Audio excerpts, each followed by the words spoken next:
కాశ్యపాన్వయ సంజాతం శరణ్యార్యపదాశ్రితం వైరాగ్యజలధిం వందే రంగరామానుజం మునిం. అందరికీ దాసోహం.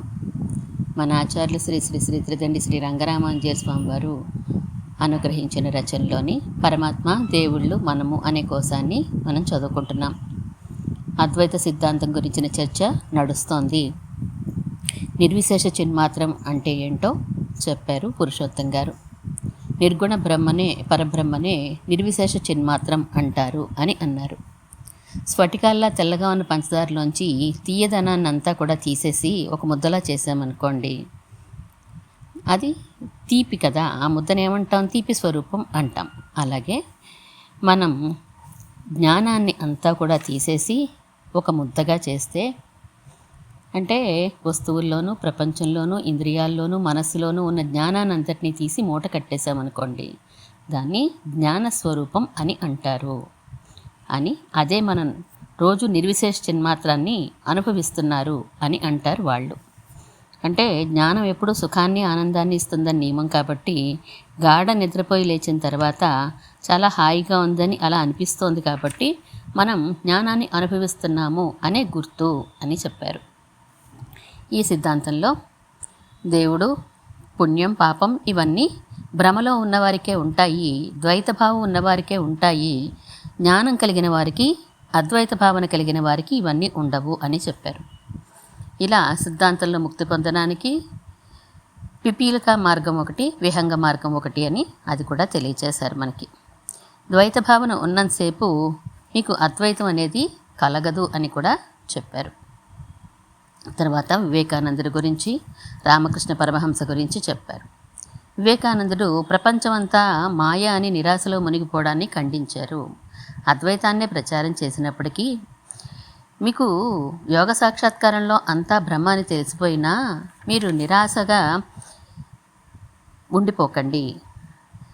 ప్రపంచం ఏం అయిపోదు కనుక లేచి వచ్చి ప్రజలకు సేవ చెయ్యాలి, పేదల్ని ఆదుకోండి, కడుపు కాలుతూ ఉంటే ఈ అద్వైత బోధలు ఎవరికి అక్కర్లేదు అని కాస్త నిరాశావాదాన్ని ఖండించారు, చివాట్లు పెట్టినట్టే చెప్పారు. ఆ తర్వాత అద్వైత సిద్ధాంతాన్ని ప్రచారం చేసినట్లుగా విశిష్టాద్వైత సిద్ధాంతాన్ని ప్రచారం చేసిన వాళ్ళంటే ఇతర ఖండాల్లో కూడా ప్రచారం చేసిన వారు లేరా అంటే మన చిన్నజీయర్ స్వామి వారు ప్రచారం చేస్తున్నారు అని కూడా తెలియచేశారు పురుషోత్తం గారు.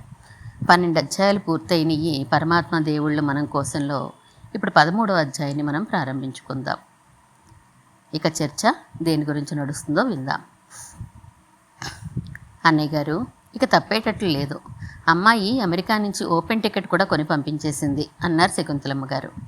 నిజంగా?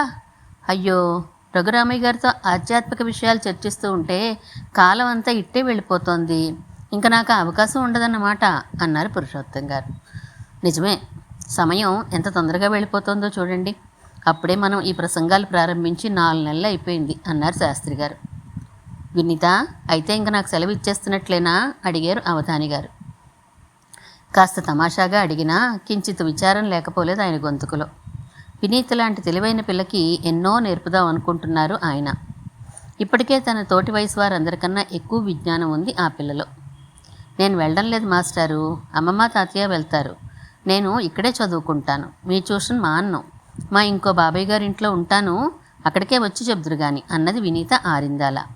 తప్పు, అలా అనకూడదు. ఇక్కడికంటే ఏదో తాతయ్య గారి మీద గౌరవం కొద్దీ వచ్చి చెప్తున్నారు కానీ నీకు ట్యూషను అలా అందరిళ్ళకి ఎందుకు వస్తారు మందలించారు మనవరాల్ని శకుంతలమ్మ గారు. పర్వాలేదమ్మా, చిన్నపిల్ల అంటూ సర్దబోయారు అవధాని గారు. అయితే నేను మాస్టర్ ఇంటికే వెళ్ళి చదువుకుంటాను కానీ ట్యూషన్ మాన్ను అన్నది వినీత కాస్త మొండిగా. నిన్నెవరు తీసుకెళ్తారే రోజును, మొండి పట్టుదల పట్టకు. అసలే మీ బాబాయిలు ఎవరికి కుదరదు, మీ తాతకి నీరసం, స్కూల్కి మాత్రం బస్సులో వెళ్ళి వద్దుగానంతే, మేము తిరిగి వచ్చాక మళ్ళీ ప్రారంభిద్దుగానిలే అన్నారు శకుంతలమ్మ గారు. అయితే నేను అమెరికా వచ్చేస్తాను, ఇక్కడ నాకు బోరు అంది విసుగ్గా వినీత. మళ్ళా ప్రారంభించో పాట, సరే తర్వాత చూడొచ్చులే వాయిదా వేశారు శకుంతలమ్మ గారు. పోనీ సుబ్రహ్మణ్యం, నీకు కుదురుతుందయ్యా రోజు వినీతని అవధారి గారింట్లో దిగపెట్టి తిరిగి తీసుకుని వెళ్ళడానికి మధ్య మార్గం సూచిస్తూ అడిగారు రఘురామయ్య గారు. ఓ తప్పకుండా, నా స్కూటర్ ఉంది, దాని మీద హాయిగా తీసుకుని వెళ్తాను. అలాగే అమ్మా వినీత అన్నారు డాక్టర్ సుబ్రహ్మణ్యం. నీకెక్కడ కుదురుతుందిరా, ఆసుపత్రి ఆపరేషన్లు అవి ఉంటాయి కదా శకుంతలమ్మ గారు అనుమానంగా అడిగారు. ఉంటే ఉంటాయిలే, అసిస్టెంట్లు ఉన్నారుగా, పర్వాలేదు. మరీ కుదరకపోతే మా కాంపౌండర్ చేత పంపిస్తాను, అందులో నువ్వేం బెంగ పెట్టుకోకు అని శకుంతలమ్మ గారికి భరోసా ఇచ్చి చిట్టి తల్లి వినీత అలాగేనా అమ్మా అని వినీతని అడిగారు. ఓ అని సంతోషంగా ఒప్పుకుంది తను. అవధాని గారి ముఖం కూడా సంతోషంగానే కనిపించింది ఈ శకుంతలమ్మ గారికి. అమ్మయ్య, ఇదో పరిష్కారం దొరికింది అనుకున్నారు. అయ్యా పురుషోత్తం గారు, మీ దయ వల్ల చాలా విషయాలు తెలుసుకోగలిగాను. ఇంకా నేను వెళ్ళే రోజులు దగ్గరికి వస్తున్నాయి కనుక తరచు కూర్చుందాం. ఎంతవరకు అయితే అంతవరకు అవుతుంది, మీకు శ్రమ ఏమీ లేదు కదా. శ్రమ ఏమిటి, భలేవారే, చాలా సంతోషంగా వస్తున్నాను. తత్వశాస్త్రం అగాధమైంది. ఎంత చెప్పుకున్నా ఇంకా చెప్పుకోవాల్సిన విషయాలు ఉండిపోతాయి. అయినా ఇక క్లుప్తంగా ముగించేద్దాంలేండి. మీకు ఇంకా సామాన్లు సర్దుకోవడం వగేరా చాలా ఉంటుందిగా. నిజమే, చాలా పనుంది, కానీ ఈ చర్చని వదలాలని లేదు. అలా అని మరీ క్లుప్తం చేసేయకండే. క్లుప్తం చేయాలన్నా వీలు లేనివి కొన్ని, విస్తారంగా చెప్దామన్నా అవసరం లేనివి కొన్ని. అందుచేత పర్వాలేదు, ఇక మనం జగత్తుని మిథ్య అని అంగీకరించని వాళ్ళ దర్శనాలు ప్రారంభించాలి. ముఖ్యంగా విశిష్టాద్వైతం, ద్వైతం ఉన్నాయి, కాస్త వివరంగా చెప్పుకునేవి. అంతేనా? ఆ పైన వాటిలో అవాంతర భేదాలు, శైవంలో అద్వైతానికి విశిష్టాద్వైతానికి కూడా చెందేటట్లు వచ్చిన దర్శనాలు చెప్పుకుని ముగిస్తే చాలు. ఇప్పటికీ అన్నయ్య గారు, నాకు మంత్రోపదేశం అంటే కూడా కొంచెం చెప్పాలండి అన్నారు శకుంతలమ్మ గారు. అలాగేనమ్మా, సమయం దొరకాలి కానీ తప్పక చెప్తాను. కానీ మీరందరూ బ్రహ్మసూత్రాలు వివరంగా తెలుసుకుంటామన్నారు, అది ఎప్పుడవుతుంది? ఇక మేము తిరిగి వచ్చాకే అవ్వాలి. ఎప్పట్లో వస్తారు? వీలైనంత వేగమే వద్దామని ఉంది. 1 వీక్లో వచ్చేస్తానని చెప్పారు తాతయ్య గారు అని రహస్యం చెప్పేసినట్లు అరిచింది వినీత. 1 వీక్లో ఎలా వస్తారమ్మా అనబోయి పిల్లని ఊరుకోపెట్టడానికి చెప్పి ఉంటారేమో అని అనుకున్నారు పురుషోత్తం గారు. మళ్ళా తానే రఘురామయ్య గారితో, మీరు తిరిగి వచ్చేసరికి ఇప్పుడు చెప్పుకున్నవన్నీ మర్చిపోతారేమో అన్నారు. అంత సులువుగా మరవనండోయ్ అని, ఇదిగో ఈ నోట్స్ పట్టుకుని వెళ్తాను, ఇంకా వీలైన ఫిలాసఫీ బుక్స్ కొని చదువుతూనే ఉంటాను అన్నారు రఘురామయ్య గారు. మనం మర్చిపోకుండా జాగ్రత్త పడాలి అన్నారు శాస్త్రి గారు అవధాని గారిని చూసి. పురుషోత్తం గారు, కొన్ని వ్రాసుకున్నాను, వాటి గురించి చెప్పండి కొంచెం అని అడిగారు రఘురామయ్య గారు. ఏంటి అన్నట్లుగా చూసిన పురుషోత్తం గారితో, ఈ దలైలామా అంటే ఎవరు? స్పిరిచువల్ లీడర్ అంటున్నారు, ఏ మతం వీరిది? లామా అంటే ఆధ్యాత్మిక గురువు అని ఒక అర్థం.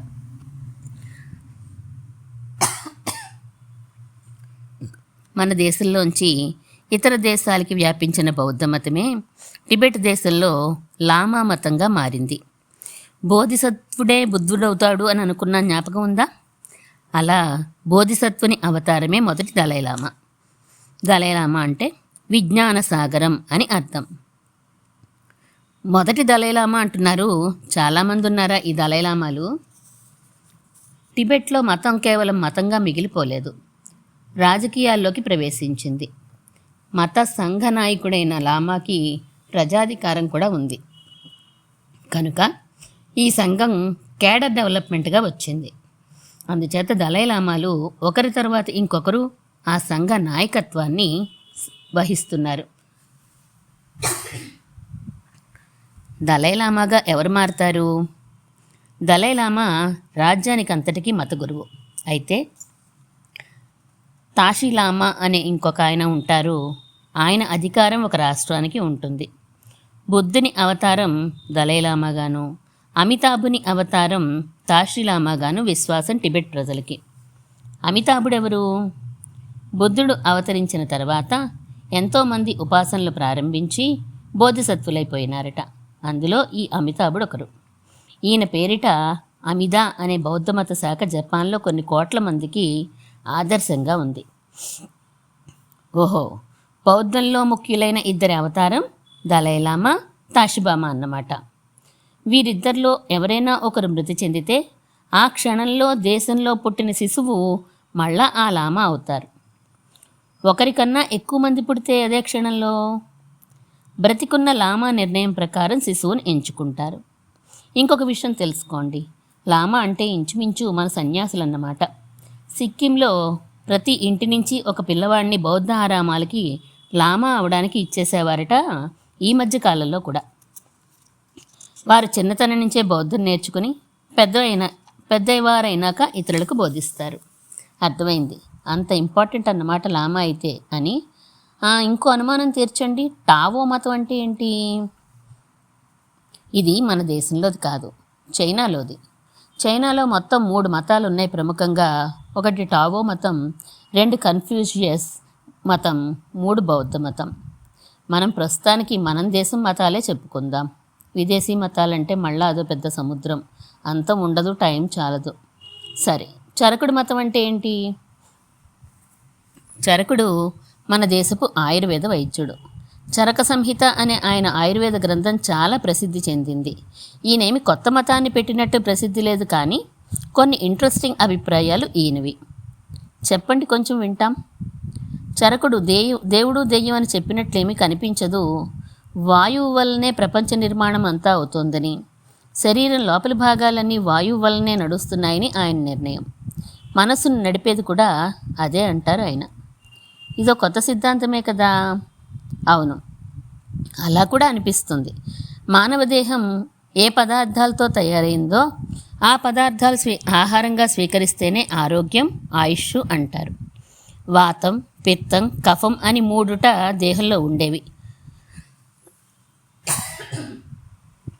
వేసవికాలం, వర్షాకాలం, శీతాకాలం ఎలాగో అలా ఈ 3 దేహంలో ఎప్పుడూ మారుతూ ఉంటాయి. 3 సమస్థితిలో ఉంటే సంపూర్ణ ఆరోగ్యం, హెచ్చుతగ్గులైతే అనారోగ్యం. ఏ మందు వేసుకున్నా ఈ 3ంటిని సరిసమానం చేయడమే లక్ష్యం డాక్టర్కి. అబ్బా, అదంతా పాత కదా, ఆ ఓల్డ్ మెడిసిన్ ఎందుకండి? స్పిరిచువల్ సైడ్ ఏమీ చెప్పలేదా ఆయన? డాక్టర్ సుబ్రహ్మణ్యం గారు అన్నారు. వినండి, మరి అక్కడికే వస్తున్నాం. వాతం, పిత్తం, కఫం, ఈ 3ంటి చేత దేహం ఎలా నిర్మింపబడిందో అలాగే మనస్సు సత్వం, రజస్సు, తమస్సు అనే 3ంటి చేత నిర్మింపబడింది. సత్వరజస్తమో గుణాల గురించి మనం ఇదివరకు చెప్పుకున్నాం. అవును, చెప్పుకున్నాం. బుద్ధి వికాసానికి సత్వం, చంచలత్వానికి రజస్సు, మూఢత్వానికి తమస్సు అని చెప్పుకున్నాం. ఈ 3 కూడా సరిసమానంగా ఉంటేనే మనస్సు ఆరోగ్యంగా ఉన్నట్లు. డాక్టర్ డ్యూటీ శరీరానికి సంబంధించిన కఫం, వాతం, పిత్తం సరిచేస్తే చాలదు, ఈ సత్వ రజస్తమో గుణాలని కూడా సరిచేయాలి. ఆత్మ గురించి ఏమీ అనలేదా ఈయన? అన్నారు. ఆత్మ శాశ్వతమైంది. గర్భంలో పిండం వృద్ధి పొందేటప్పుడు ఏదో ఒక దశలో ఆత్మకి దానితో సంబంధం ఏర్పడుతుంది. పూర్వజన్మల కర్మల ప్రకారం వారికి తెలివితేటలు వగైరా వస్తాయి. ఈ జన్మలో జీవించాలనే కోరిక ఒకటి, డబ్బు సంపాదించాలనే కోరిక ఒకటి, ఇంకో జన్మ కావాలనే కోరిక ఒకటి. ఈ 3ంటితోనూ ఆత్మ ఉంటుంది. ఈ 3 సమానంగా ఉంటే ఆత్మ ఆరోగ్యంగా ఉన్నట్లు. అన్నీ 3 జోడీలన్నమాట. ఇప్పుడు 3 కదా చెప్పుకున్నాం. ఆత్మ, మనస్సు, దేహం అని. ఈ 3 ముక్కాలి పీటకు ఉండే 3 కోళ్ళు. వీటి మీద నిలిచి ఉంటుంది ప్రాణం. ఈ 3 ఎక్కువ తక్కువలైతే ప్రాణం సుఖంగా ఉండదు, దుఃఖిస్తుంది. ఆ దుఃఖం పోవాలంటే ఈ 3 సమానంగా ఉండాలి అని వీరి సిద్ధాంతం. అంటే మానవుడి దుఃఖ నివృత్తికి వైద్యుడు 2 కోళ్ళని కంట్రోల్ చేస్తే మరో కోడిని పూర్వజన్మ కర్మలు కంట్రోల్ చేస్తున్నాయన్నమాట. ఇదే సుఖము అంటే మోక్షమా అనే అనుకోవాలి. అంతకుమించి నాకు తెలియదు. మీకు తెలియదంటే అందులో ఉండి ఉండదులేండి. సరే సరే, రమణ మహర్షి గురించి చెప్పండి. వీరు దక్షిణ దేశంలోని ఒక ప్రసిద్ధ యోగి. పూర్తిగా అద్వైత సిద్ధాంతమే వీరిది. ఎవరు వెళ్ళి ఏ ఆధ్యాత్మిక సందేహం అడిగినా నువ్వెవరు అని అడిగి మొదట నువ్వెవరో తెలుసుకో, ఆ ఆత్మవిచారంతో మానవుడికి ముక్తి అని బోధించేవారట. అంతకుమించి సిద్ధాంతపరంగా క్రొత్త విషయాలు లేవు వీరిలో. ఓహో, పెద్ద విశేషం లేదన్నమాట. గొప్ప యోగేమో, అంతేకాని దర్శనకారులు కాదు. సరే, రవీంద్రనాథ్ ఠాగూర్ ఏమైనా చెప్పారా? ఠాగూర్ గురించి చెప్పుకున్నాం అనుకుంటానే. సరే పోనీ మరోమారు చూద్దాం. ఇతడు ప్రధానంగా కవి, గాయకుడు అని ప్రసిద్ధి. దార్శనికుడిగా కూడా కొంత కీర్తి లేకపోలేదు. ఈయన దర్శనం కాస్తంత వైష్ణవ సిద్ధాంతంలా ఉంటుంది. నామరూపాలు లేని పరబ్రహ్మని కాదనకపోయినా పురుషోత్తముడిగా పరబ్రహ్మని ఉపాసన చేయడం ఈయన ఉపదేశం. అంటే విష్ణువు వగైరా రూపాలుగా, కానీ అన్ని రూపాలు కాదు, ఏదో ఒక రూపమే. అన్ని రూపాలు ఉండవచ్చుగాక అన్నీ ఒకరికి సంబంధించినవే. జీవుడు తనను తాను పరమాత్మకి అర్పించుకోవడమే మోక్షం అన్నారు వీరు. జగత్తు మిథ్య అన్న దానిని ఒప్పుకోలేదు. మోక్షంలో అహం కూడా లేకుండా పోతుందని శంకరులు అన్న మాటని ఒప్పుకోలేదు. అహమంటే నేను. మనం అనుకున్న జ్ఞాపకం ఉందా? నిద్రపోయినప్పుడు గాఢ నిద్రలో నేను అనేది కూడా పోతుంది, అదే మోక్ష సన్నివేశం అని. దానిని ఒప్పుకోలేదు ఈయన. ప్రేమని, భక్తిని ప్రధానంగా చెప్తారు ఈయన మోక్ష సాధనాలుగా. సరే, డాక్టర్ సర్వేపల్లి రాధాకృష్ణన్ కూడా గ్రేట్ ఫిలాసఫర్ అంటారు కదా, ఈయన కొత్తగా ఏమైనా ప్రవేశపెట్టారా? పాతమైనా? వీరి గురించి కూడా కాస్త చెప్పుకున్నాం అనుకుంటానే. ఈయన శంకర, రామానుజ, మధ్వాచార్యుల తర్వాత అంతటి వారిని ప్రసిద్ధి. బ్రహ్మసూత్రాలని తనంత తానే ఇంకొకరి సిద్ధాంతం మీద ఆధారపడకుండా వ్యాఖ్యానం రాసి తన అభిప్రాయం వెల్లడించారు. అయితే అదొక మతంగా, ఒక ప్రత్యేక శాఖగా వృద్ధి పొందినట్లు కనపడదు మనకి. అంటే ప్రత్యేక సిద్ధాంతాన్ని ఆయన ప్రవేశపెట్టిన శంకర, రామానుజ, మధ్వాచార్యులాగా ప్రత్యేకత రాలేదా? మేధావి వర్గంలో వచ్చిందేమో, కానీ సాధారణ జనం ఎవరికీ తెలియదు అనుకుంటాను. ఏం చెప్పారు కొత్తగా ఈయన?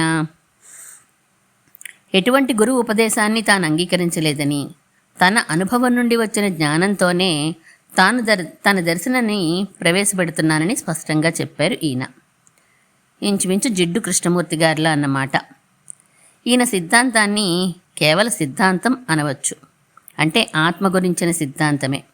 జగత్తు మాత్రం మిథ్యని కానీ భ్రమాని కానీ ఒప్పుకోలేదు.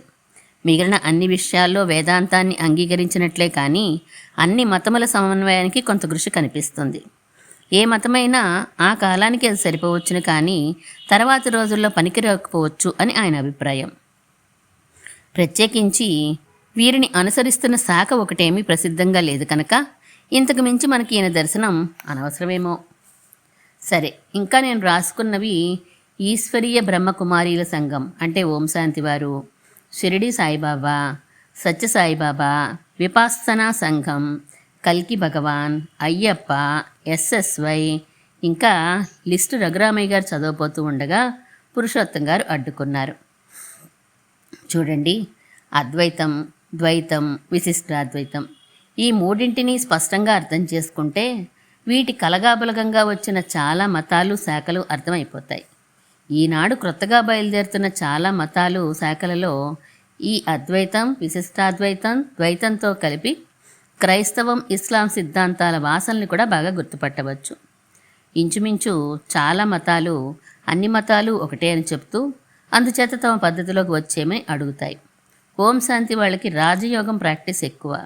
షిరిడి సాయిబాబా భక్తులందరూ ఆయనే కృష్ణుడు, ఆయనే అల్లా, ఆయనే జీసస్ అని నమ్ముతారు. రామకృష్ణ పరమహంస ముగ్గురిని ఒకరే అని దర్శనం చేసుకున్నారని వారి శిష్యులు నమ్మినట్లు షిరిడి సాయిబాబా భక్తులు అన్నీ ఆయనే అని నమ్ముతారన్నమాట. బాగుంది. అంటే ఒక విధమైన అద్వైతమే అనుకోవచ్చా వీరిది? ఈ షిరిడి సాయిబాబా అవతారం సత్య సాయిబాబా అంటారు సత్య సాయిబాబా భక్తులు. కాదంటారు షిరిడి సాయిబాబా గారి కొందరు భక్తులు. అదొక తగవు. భిన్నాభిప్రాయాలు. సత్య సాయిబాబా గారిది కూడా ఒక అద్వైతమే. అన్ని మతాలు ఒకటే అని అంటారు, కాకపోతే మానవ సేవకి చాలా ప్రాధాన్యం ఇస్తారు, వారు చాలా మహిమలు చేస్తారు, చూపుతారు అని వారి భక్తుల ప్రగాఢ విశ్వాసం. ప్రత్యేక మతంగా లేదా దర్శనంగా ఇంపార్టెన్స్ లేదన్నమాట. లేదు.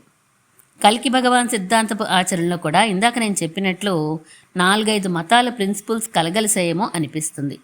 ఇక అయ్యప్ప ఒక పౌరాణిక దేవుడు, మలయాళ దేశ పురాణాలలో వ్యక్తి. ఇలా ఇప్పుడు మనం చెప్పుకున్న ఈ 4-5 కూడా మత విశ్వాసాలే తప్ప దర్శన స్థాయికి చేరుకున్నవి తక్కువ. ఎస్ఎస్వై అనేది ఒక మత విశ్వాసపు సంస్థ అనే కంటే ఆరోగ్యపు విలువలకి ప్రాధాన్యం ఇచ్చేదానిలా కనిపిస్తుంది. విపాసన ధ్యానం అనేది ఒక ప్రత్యేక మతానికి చెందదేమో అని అనిపిస్తుంది. బౌద్ధ సిద్ధాంతపు ఆచరణ కాస్త ఎక్కువగా ఉందేమో అని అంటారు. దేశంలో వీటి సెంటర్లు అధికంగానే ఉన్నాయి. ఇంకా కొన్ని మతాలు ఇతర దేశాల మతాల, దర్శనాల విషయాల్ని దిగుమతి చేసుకుని ప్రాక్టీస్ చేస్తున్నాయి. ఏదైనా ఒకటే అంటూనే మాదొకటే గొప్పది అనేవారు సహజమే కదా. కానీ వీటన్నిటి వివరాలకి ముందు మనం ఇంకా ప్రాథమికమైన విశిష్టాద్వైత, ద్వైతాలు చూడలేదు. అవైన తర్వాత మీ లిస్ట్లో ఉన్న మిగిలిన వారిని చూద్దాం. ఇంకో విషయం గుర్తుంచుకోండి, కొన్ని మతాలు లేదా దర్శనాలు వాటిలో ఉన్న విలువని అనుసరించి ప్రసిద్ధిలోకి వస్తే, మరికొన్ని ప్రవేశపెట్టిన వ్యక్తి గొప్పతనాన్ని అనుసరించి ప్రసిద్ధిలోకి వచ్చాయి. ఒక ప్రధానమైన సిద్ధాంతాన్ని తీసుకుని తన బుద్ధి చాతుర్యంతో దాని సిద్ధాంత భాగంలో కానీ ఆచరణ భాగంలో కానీ కాస్త మార్పులు చేసి ఒక కొత్త సిద్ధాంతంగా పేరు పెట్టి నడుపుకునేవారు కూడా కొల్లలుగా ఉన్నారు. అందుచేత మనం కాస్త జాగ్రత్తగానే ఉండాలి ఈ ఆధ్యాత్మిక రంగంలో సీరియస్గా ప్రవేశించదలిస్తే. వైకుంఠపాళిలో లాగా నిచ్చెనలు పాములు సమానంగా ఉండవు, పాములే ఎక్కువగా ఉంటాయి. మీరు చెప్తున్న దానిని బట్టి చూస్తే అలాగే అనిపిస్తోంది. పరస్పరము విభేదించుకుని ఖండించుకున్న మతాల చిహ్నాలు రెండింటినీ తమ మతం చిహ్నంగా రూపొందించిన మహానుభావులు ఉన్నారు. అది వారి సర్వమత సామరస్య బుద్ధికి నిరూపకంగా ఉందే తప్ప అదొక అవగాహనారాహిత్యము అనే అభిప్రాయం ఈనాడు ఎవరికి కలగడం లేదు. అలా అని మతాలు దెబ్బలాడుకోమని కాదు, పరస్పరం గౌరవించుకుంటూనే ఎవరి ఆచరణ వారికి ఉండడమే వారికి శ్రేయోదాయకం. ఏమైనా అంటే ఒక ఊరు వెళ్ళడానికి ఎన్నో మార్గాలుంటాయి కదా అంటారు. అన్ని మార్గాల్లో నడవడం సాధ్యం కాదు కదా అని ఆలోచించరు అని అవధాని గారు అన్నారు. అవును, ఈ విషయం లోకల్లో మరింత స్పష్టంగా అందరికీ తెలిస్తే బాగుంటుంది. నాకు అన్ని మతాలు సమానమే, అన్నిటినీ పాటిస్తాను అనడం తెలివి తక్కువ.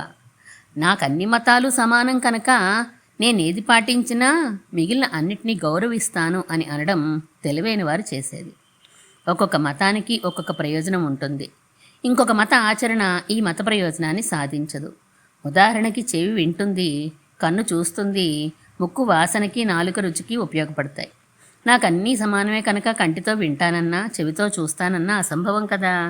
అంత మాత్రం చేత కంటితోనే చూస్తున్నాం కనుక చెవి మీద పక్షపాతం కానీ అసహనం ఉన్నట్టు లెక్క కాదు. చూడడం మన లక్ష్యమైతే కన్ను, వినడం మన లక్ష్యమైతే చెవి వాడాలి. అలాగే మతాల్లో కూడా మన లక్ష్యాన్ని అనుసరించి మతాన్ని ఎంచుకోవాలి, దాన్నే ఆచరించాలి. అంత మాత్రం చేత మిగిలిన వారి యందు అసహనం ఉన్నట్టు కాదు అని పురుషోత్తం గారు అన్నారు. మతాలు అన్నిటి లక్ష్యం ఒకటి కాదంటారా? రఘురామయ్య గారు అడిగారు. లక్ష్యం స్థూల దృష్టికి ఒకటే అయినా దృక్కోణం వేరు, అందుచేత మార్గాలు వేరు. ఇంకొంచెం స్పష్టంగా చెప్పండి. అన్ని రాజకీయ పార్టీల లక్ష్యం ఒకటే, దేశం అభివృద్ధి సాధించాలి అని. కానీ ఒక పార్టీ అభిప్రాయంలో పారిశ్రామికీకరణ అభివృద్ధి అయితే ఇంకొకరి దృష్టిలో వ్యవసాయ రంగ వికాసం అభివృద్ధి, ఒకరి దృష్టిలో ఎలాగో ఒకలా ధనవంతం అవడం అభివృద్ధి అయితే ఇంకొకరి దృష్టిలో సోషలిజం అభివృద్ధి, ఒకరి దృష్టిలో ఎగుమతులు పెరగడం అభివృద్ధి అయితే ఇంకొకరి దృష్టిలో దిగుమతి అభివృద్ధి నిరోధకం కాదు, ఒకరి దృష్టిలో ఇతర దేశాల నాగరికత సంస్కృతుల్ని ఆచరించడం అభివృద్ధి అయితే ఇంకొకరి దృష్టిలో మన దేశ నాగరికత సంస్కృతులను విదేశాల్లో ఆదరింప చేయడం అభివృద్ధి. ఇందులో ఎవరిది తప్పు, ఎవరిది రైటు? అన్ని అభివృద్ధి కోసమేగా. పరస్పర విరుద్ధములైన ఇవన్నీ కలగలుపుగా ముందుకు సాగడం అసాధ్యం. ఏ రాజకీయ పార్టీకి ప్రజలు అధికారం ఇస్తే వారు అభివృద్ధి అని ఏది అనుకుంటారో దాని మీద దృష్టి పెట్టి అదే లక్ష్యంగా ముందుకు సాగుతారు. ఏదైనా దేశాభివృద్ధే కదా అని బ్యాలెట్ పేపర్లో ఇచ్చిన అన్ని రాజకీయ పార్టీల గుర్తుల మీద ఓటర్ ముద్రలు వేస్తే ప్రభుత్వ స్థాపనే కుదరదు. అభివృద్ధి మాట అలా ఉంచి మాటిమాటికి ఓటర్ రాజకీయ పార్టీని మారుస్తూ ఉంటే ఆ పార్టీల లక్ష్యాలు భిన్నం కనుక అన్ని రంగాల్లోనూ అభివృద్ధి అంతంత మాత్రంగానే ఉంటుంది. ఒకరు చేసిన అభివృద్ధిని రెండో వారు చెడిపే వరకు ఊరుకోరు. ఇది ఒక్కొక్క రాజకీయ పార్టీ ఒక్కొక్క విధానాన్ని నమ్ముతుంది.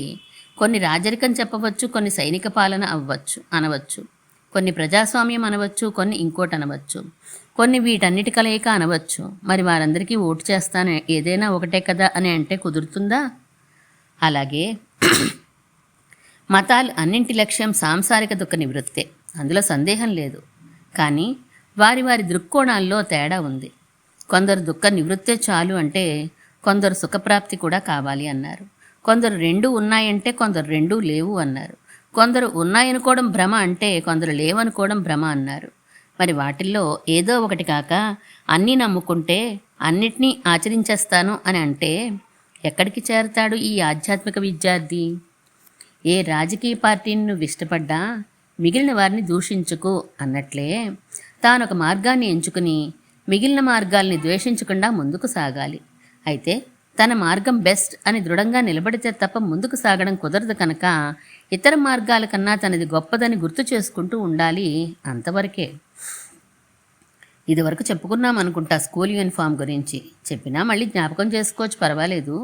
ఏ స్కూల్ యూనిఫామ్ ఆ స్కూల్కే. ఏ స్కూల్లో అయినా పాస్ అయ్యేది 10th క్లాసేగా అని ఇష్టం వచ్చిన యూనిఫామ్ వేసి పంపితే స్కూల్ మేనేజ్మెంట్ ఒప్పుకోదు కదా. ఏదైనా డిగ్రీయే కదా అని తాను బీఎస్సీ స్టూడెంట్ అయినా బీకామ్ క్లాస్లో కూర్చుని వింటానంటే కాలేజీ ఒప్పుకోదు కదా.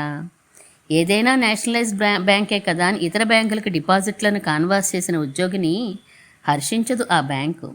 అందుచేత లక్ష్యాన్ని అనుసరించి మతాన్ని ఎంచుకుని దాని ఆచరణ ప్రకారం ఆచరించుకుంటూ పోవాలంతే, పక్కకి తిరగకూడదు. అప్పుడే లక్ష్యాన్ని చేరుతాడు. సుదీర్ఘంగా ఉపన్యసించారు పురుషోత్తం గారు. ఇలా తాము ఎంచుకున్న మతం తప్పితే ఇతర మతాల ఆచరణ జోలికి వెళ్ళని మతాల వారు ఇప్పుడు ఎవరైనా ఉన్నారా? లేక అన్నిట్లోనూ అందరూ వేలు పెడుతున్నారా? తమ మతంలో చేరేవారు ఇంకో మతం ఆచరణని చెయ్యవద్దు అని ఖచ్చితంగా నిర్దేశించే మతాలు ఇస్లాం, క్రైస్తవం తప్ప ఇతరములు చాలా తక్కువగా ఉన్నాయి మన దేశంలో ఈనాడు. ఒకప్పుడు అన్ని మతాలు ఇంచుమించు అలా నిర్దేశించినవే. ఇస్లాం, క్రైస్తవంలో మెజారిటీ సంఖ్య వారి మత ఆచరణని తప్పితే ఇంకో ఆచరణని చేయడం లేదు ఇప్పటికీ. అయితే ఇతర మత ఆచరణని చెయ్యకపోవడం వేరు, ఇతర మత ఆచరణని దూషించడం వేరు. మొదటి దాన్ని ఎప్రిషియేట్ చెయ్యాలి, రెండవ దాన్ని తీవ్రంగా ఖండించాలి. అవును, నిజమే. ఇస్లాం, క్రైస్తవ మతాల వారు ఏనాడు మన ఆలయాలకి రారు, మన ప్రసాదాలు తీసుకోరు. మన వాళ్ళు మాత్రం ఇఫ్తార్ విందులని అవని ఇవని పూసుకు తిరుగుతారు. నాకు తెలిసినంత వరకు వైష్ణవుల్లో ఇప్పటికీ ఉన్న పెద్ద తరం వారెవరూ ఇతర మత ఆచరణలో వేలు పెట్టరు. దీనికి వాళ్ళని విమర్శిస్తాం కానీ వారు ఇతర మతాల వారిని దూషించినంత వరకు వారి ఆచరణ సబబే అన్నారు అవధాని గారు. జగత్తు మిథ్య అన్న వాదం బయలుదేరిన తర్వాత మరింతగా ఏ మతమైతేనేం అన్న భావన బలపడినట్టుంది మన దేశంలో అన్నారు శాస్త్రి గారు. జగత్తు మిథ్య అని ఆచార్య శంకరులు చెప్పిన తర్వాత చాలామంది దానిని ఖండించారు. భాస్కరులు, యాదవ ప్రకాశులు లాంటి వారందరూ కూడా దీన్ని కాదన్నారు. మనకి ప్రధానంగా పాశ్చాత్య దేశాలని అనుకరించాలని, వారి చేత అవుననిపించుకోవాలని తపన ఎక్కువ. బ్రిటిష్ వారి కాలంలో వారిని, వారి వేషభాషల్ని అనుసరించాం. అంతకుముందు ముస్లింల కాలంలో వారిని, వారి మతాల్ని అనుసరించాం. ఆచార్య శంకరుల మిథ్యావాదం వివేకానందని పాశ్చాత్య దేశాల పర్యటన సమయంలో బాగా అందరికీ తెలిసింది. పాశ్చాత్యులందరూ దానిని ఆదరించారు కనుక మనమున్నూ దాన్ని విశేషంగా ఆదరించడం ప్రారంభించాం. మన ఉపనిషత్తులు, వేదాలు వీటిని అంతగా నచ్చని పాశ్చాత్యులకి శంకరుల అద్వైతం మాత్రం ఎందుకు నచ్చాలి? అద్వైత దర్శనంలో ఉండే విశేషం ఏమంటే ఉపనిషత్తుల బేస్ లేకపోయినా తర్కబలంతో ఎదుటివారిని ఆకట్టుకోవచ్చు. అదే విశిష్టాద్వైతము, ద్వైతము ఉన్నాయంటే ఉపనిషత్తులను సంపూర్ణంగా విశ్వసించిన వాడికి తప్ప ఇతరులకి అందులో రుచి తెలియదు. ట్రాష్ అనగలరు, నారాయణుడే దైవం అనగానే. ఉండొచ్చు, ఉండకపోవచ్చు అనే జైనుల శాత్వాదంలా జగత్తు ఉన్నదన్నా లేదన్నా అద్వైతం సమర్థించగలదు. ఇక ఆచరణ విషయంలోకి వస్తే ఉన్నపళంగా తన నాగరిక సమాజపు హంగులకు లోటు లేకుండా, కట్టు బొట్టు అలవాట్లు మార్చనవసరం లేకుండా తాను అద్వైతిని అని చెప్పుకోవచ్చు. తాను విశిష్టాద్వైతిని, ద్వైతిని అని చెప్పుకోవడం అంత సులభంగా ఆచరణలోకి రాదు. ఏదో ఒక విధంగా అందులో ఆచరించి తీరాలి. ఇంద్రియ నిగ్రహం తప్పనిసరి. స్థూలంగా ఇవి కారణాలు మన సమాజంలో కలుగుతున్న ఈ మార్పుకి. సరే మళ్ళీ చర్చ పక్కదో పడుతోంది, అసలే సమయం తక్కువగా ఉంది అని మిగిలిన విషయాలు తర్వాత తెలుసుకుందాము. భాస్కరుల గురించి, యాదవుల గురించి. శ్రీమన్ మహాభూతపురే శ్రీమత్ కేశవ యజ్వరః కాంతిమత్యాం ప్రసూతాయ ఇది రాజాయ మంగళం.